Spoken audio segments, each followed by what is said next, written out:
मित्रों, नमः शिवाय। स्वागत है आपका मेरे चैनल में। तो आज की कहानी है चार दोस्तों की, बहुत ही रोचक कहानी।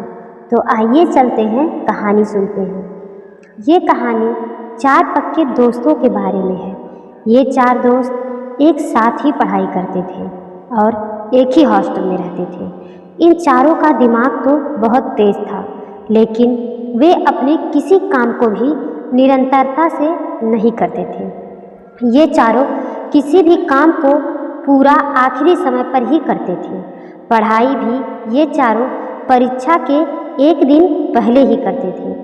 इसी वजह से इनका कोई भी काम अच्छे से खत्म नहीं होता था और परीक्षा में भी उन्हें अच्छे परिणाम नहीं मिलते थे। इसी हॉस्टल में एक शिक्षक ऐसे भी थे जो इन चारों दोस्तों को अच्छे से जानते थे।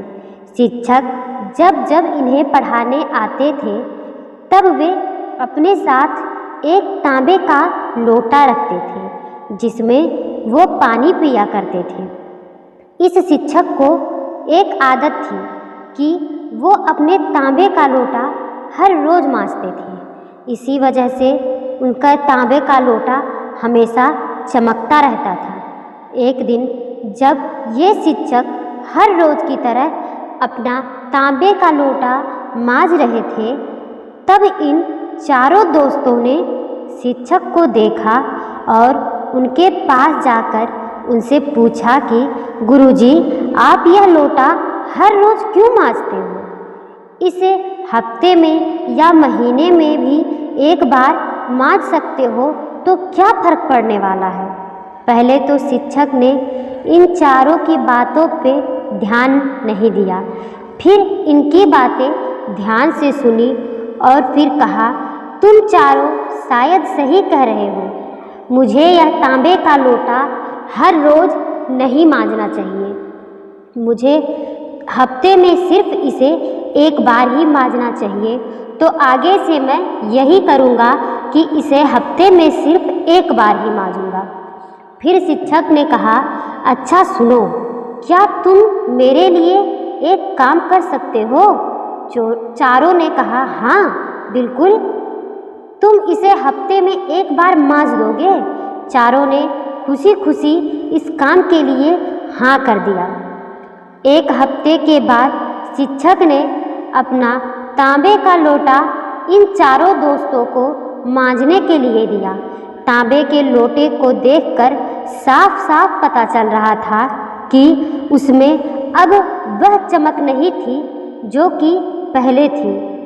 उसमें वह चमक पता नहीं कहाँ चली गई थी। जब शिक्षक उसे हर दिन मांजा करते थे, तब वह चमचमाती थी। उन चारों में से एक दोस्त ने लोटे को मांजना शुरू कर दिया।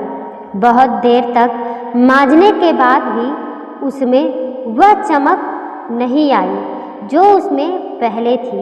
बाद में एक एक करके दूसरे ने, फिर तीसरे ने, फिर चौथे ने, चारों ने उसे मांजने का प्रयास किया।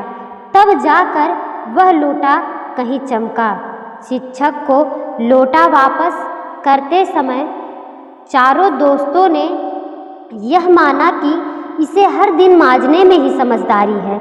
ज़्यादा दिन हो जाने पर अपनी चमक खो देता है और ज़रूरत से ज़्यादा इसके साथ मेहनत करनी पड़ती है। शिक्षक ने चारों दोस्तों को अपने पास बिठाया और उन चारों को समझाया कि देखो बच्चों, यह लोटा हमारा शरीर है, दिमाग और हमारे विचार, इन सब का प्रतिबिंब है। जिस तरह से लोटे को हमेशा चमकता रखना है तो उसे निरंतर धोना जरूरी है, इसी तरह शरीर को यदि स्वस्थ रखना है तो हर दिन कसरत, दिमाग को स्वस्थ रखने के लिए किताबें पढ़ना और विचारों को साफ रखने के लिए मन को कंट्रोल करना अति आवश्यक है।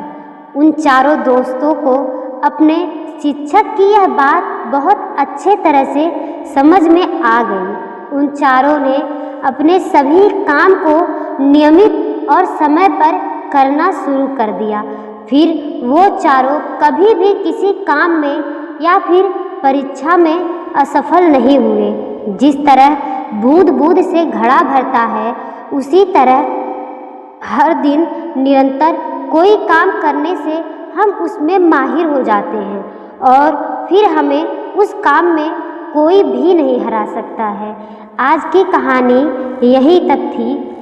आशा करती हूँ दोस्तों यह कहानी आपको ज़रूर अच्छी लगी होगी और इस कहानी से हम लोगों को बहुत शिक्षा मिलती है, बहुत सीख मिलती है। आप लोगों को ये कहानी यदि अच्छी लगी हो तो मेरे चैनल को लाइक करें, सब्सक्राइब करें और शेयर करें और ऐसे ही अच्छी अच्छी कहानियों को सुनते रहें और मुझसे जुड़े रहें। धन्यवाद दोस्तों।